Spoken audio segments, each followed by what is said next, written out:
Welcome, thank you for coming.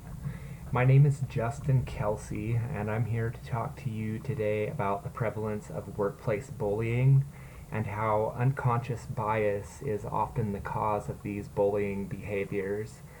We'll also talk about the exercise of mindfulness and how being aware of our thoughts and actions can help to reduce unconscious bias and increase productivity. Let's start by discussing workplace bullying.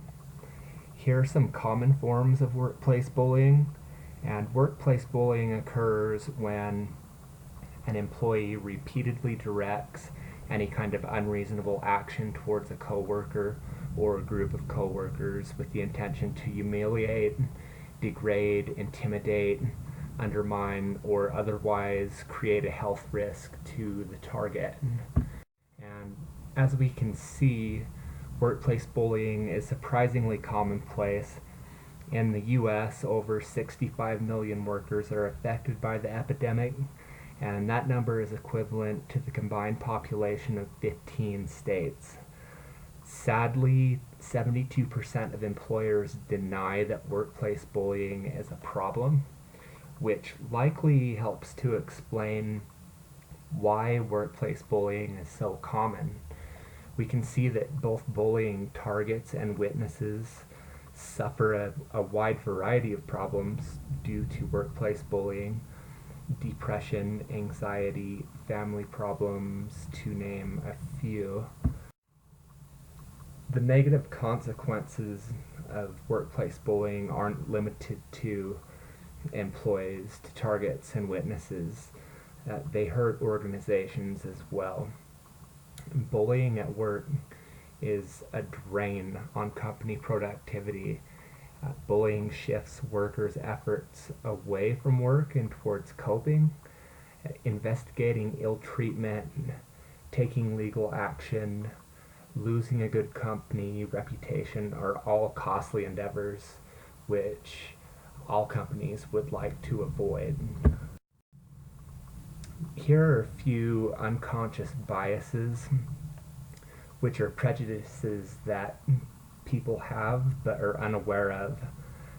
Some coworkers and I recently conducted a study at our office, and we found that even though every single employee that we surveyed, which was 43, expressed feeling that bias and discrimination are wrong, but over 31% of these employees stated that they had felt discriminated against or bullied at some point while at work.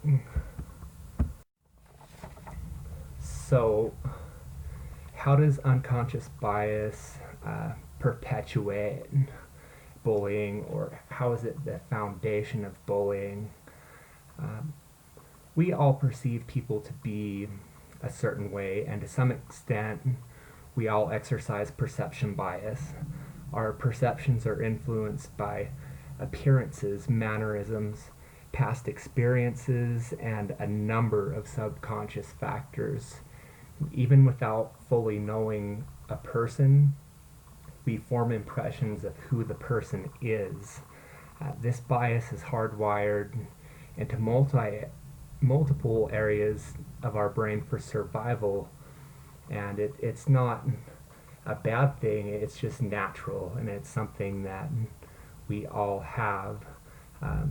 How we view others influences how we treat others, and if we view someone as a potential threat or negative, it can be easy to treat this person in a discriminatory way.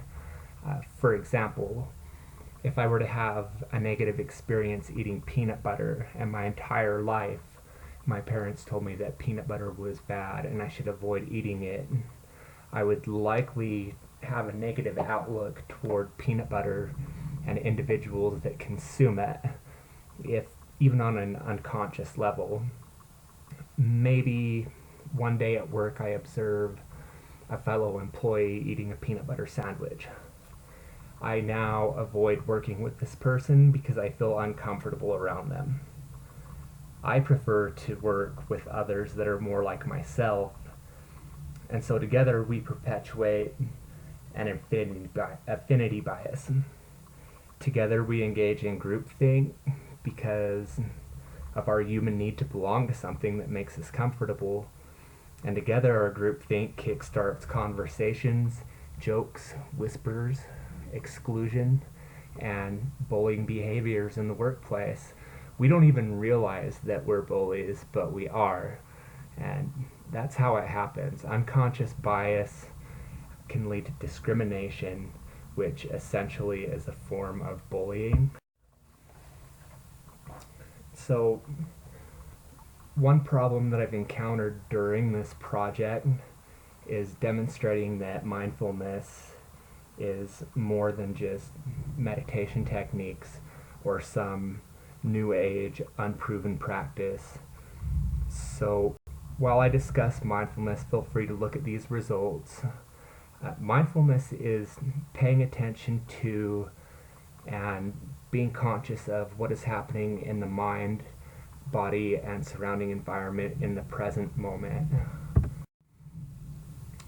Mindfulness-based programs help participants train themselves to be more conscious of their thoughts and less reactive in their thinking and emotions. Typically, programs do this through meditation exercises and psychoeducational training. So while participating in the field study and examining secondary research, it has become apparent that workplace bullying is real and unconscious biases exist in all of us. Some management may believe that discriminatory behavior is something that exists and must be endured, or that it doesn't exist, but it does exist, and true leaders need to recognize and shine a light on the problem and strive to create a more positive and productive workplace. Simply ignoring workplace bullying and discrimination in our lives is easy. Recognizing unconscious biases and questioning our behavior and questioning our thinking takes time and effort. Uh, Nothing worthwhile is easy. Mindfulness-based programs are designed to help participants be conscious in their thoughts and less biased in their thinking and emotions. And these are skills that will not only help any workplace, but more importantly, they'll help any individual.